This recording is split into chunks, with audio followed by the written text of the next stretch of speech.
Now today we're going into the first part of the history of the NWO. Now the NWO was the brainchild of Eric Bischoff, who was the executive vice president of WCW at the time and was on the booking committee. He got the idea from the United Wrestling Federation's invasion of New Japan Wrestling. The idea was that the NWO was supposed to be like from a rival promotion and was invading like a street gang. Now, the hand mannerisms from the NWO came up with from Scott Hall. The logo they sent away to Disney MGM Studio, and they came up with 610 logos. And one of those logos was the logo that was finally accepted as the NWO logo. Terry Taylor came up with the famous slogan, "When you NWO, you're NWO for life." Now, getting into the NWO, Scott Hall and Kevin Nash wrestled their last match on May 19th, 1996 in WWF as Diesel and Razor Ramon. Diesel and Razor Ramon did not wrestle their last match in WWE at that time. WWE would later recast Diesel and Razor Ramon because they were top stars, which didn't work, but we're not going into that today. On May 27th, Scott Hall appeared in the crowd at a WCW event and would later get in the ring and interrupt two wrestlers wrestling. I have no idea why my throat's already going dry, but whatever. He would interrupt two wrestlers wrestling and ask for the microphone, and would go on to give the "You Want a War" speech, and promised and told Eric Bischoff, who was the lead commentator at the time, to find three wrestlers to wrestle against the three invaders. Now, the only invader we'd seen so far is Scott Hall, and promised Sting that he had a big surprise for him next week. The big surprise was, in fact, Kevin Nash. Now, Kevin Nash and Scott Hall became known as the Outsiders because they'd come in, they'd accost WCW wrestlers, and then get escorted out by security because part of the storyline, although they were indeed employees of WCW, as part of the storyline, they were not yet. This caused some friction with WWF because WWF thought Eric Bischoff was hinting that they were part of WWF, which they were not, and thought Eric Bischoff was promising interpromotional matches and stuff, and also that Scott Hall was still using a lot of his Razor Ramon mannerisms. I have no idea what's going on in my voice today. And it was still speaking in his Cuban accent, his fake Cuban accent. And so WWF thought about suing them. Now, the Great American Bash, they accosted Eric Bischoff, demanding to know who the three wrestlers were. Because Eric Bischoff made the match at the next pay-per-view after Great American Bash at the Beach. WCW had a lot of bashes in their titles.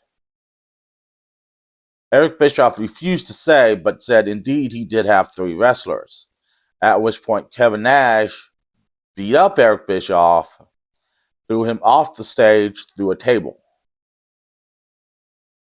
The next night on Nitro, Eric Bischoff held a lottery, and the three wrestlers he found were Lex Luger, Sting, and Randy Savage. Also at Great American Bash, Eric Bischoff directly asked Kevin Nash and Scott Hall if they were working for WWF, at which point they said no, but this was not good enough for WWF, and they sued WCW. This lawsuit went on for 4 years and was eventually settled out of court. Part of the settlement gave WWF the right to bid on WCW if WCW ever went out of business or liquidated its assets, which eventually led to WWF purchasing WCW. I just had to throw that in there. Now, back at the beach, Scott Hall and Kevin Nash came out alone, not with their third man. Sting, Lex Luger, and Randy Savage all came out wearing Sting's signature face paint, but Lex Luger was injured and had to be carried out early on in the match. About the 16-minute mark, Sting tagged in Savage, who took control of the match, but Hall grabbed the referee's shirt and Kevin Nash nailed a low blow on Savage. All four men were down, at which point Hogan appeared on stage and came down to the ring. Of course, the fans went wild, thinking Hogan was there to save WCW, at which point Hogan ripped off his shirt, nailed the leg drop on Savage, and then nailed a second leg drop on Savage, slapped hands with Hall and Nash in the ring, threw the referee out of the ring, nailed a third leg drop on Savage, and Hogan had turned heel for the first time in 15 years. At which point the fans started littering the ring with debris. Gene Okerlund came in to interview Hogan. Hogan said that they didn't go over any of the interview in the ring, and that when Hogan was first approached to form this group, he initially said no, and they said they were going to go with Sting, but then Hogan saw what Nash and Hall were doing on TV, and he said he was in. At which point, after the debris was thrown, Hogan gave a heel promo. He said they went over none of it before the stage, and at which point he named the group the New World Order of Wrestling. Hence how the group got the name. Also, some debris hit Gene Okerlund in the nose and broke Gene Okerlund's nose. Probably not the first time Gene Okerlund got a broken nose from something. The New World Order was off, like lightning in a bottle. They immediately started accosting other wrestlers. Hulk Hogan demanded a title shot with the Giant, who was the current WCW champion. And he won it at the next pay-per-view, Hog Wild.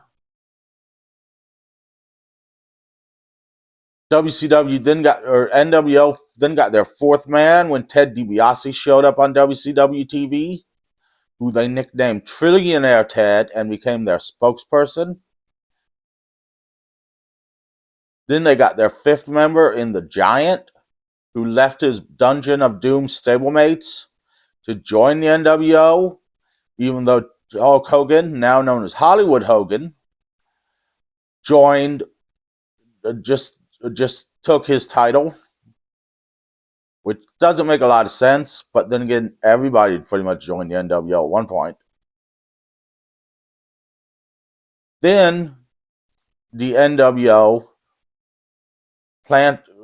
Sting's allegiance was put into question as the NWO dressed a wrestler named Jeff Farmer up as Sting and was using him, calling Sting's allegiance into question for WCW. Even Lex Luger would call out Sting, didn't know if he could trust Sting, going into this War Games match against the NWO. So into this War Games match, there were only 3 men chosen on each side so far, and that was Hollywood Hogan, Nash and Hall for the NWO side, and Lex Luger, Ric Flair, and Arn Anderson on the WCW side. Well, the fourth NWO member was indeed the NWO Sting, also known as Jeff Farmer. And on the WCW side, it was supposed to be Sting. Well, Sting came out and leveled the NWO, took them all out by himself, and then left saying, "Is that enough for you, Luger? Do you trust me now?" But of course, that left WCW at a 4-on-3 advantage, and Luger tapped out to the NWO Sting's Scorpion Deathlock. The next night on Nitro, Sting came out, gave a speech saying to all you doubters, the Stinger's not going to be here. But to all of you who believe me, the Sting's still here for you. And left.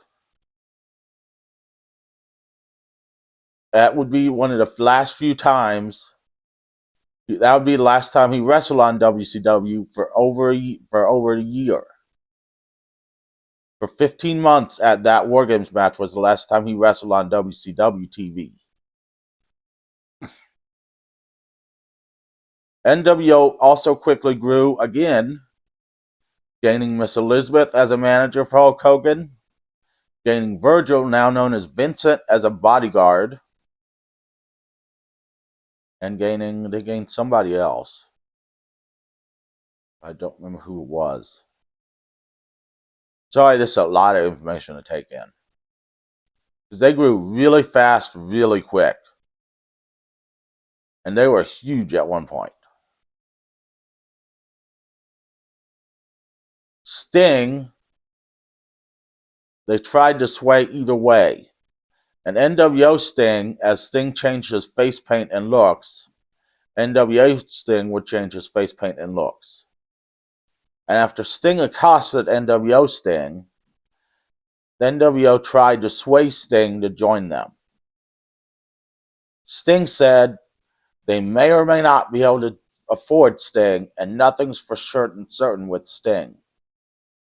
And that would be the last time they'd hear Sting speak on WCW TV for over a year. And that is where we're going to end it today, because I was only shooting for 10 minutes, and I think we got 11.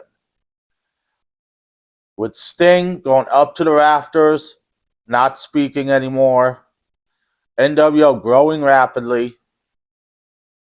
Oh, and NWO was not seen as WCW employees. They were seen as a separate entity. They were doing broadcast intrusions, bashing WCW, and selling NWO merchandise. With the broadcast intrusions beginning, this is a paid announcement by the New World Order, and I see my light went out again.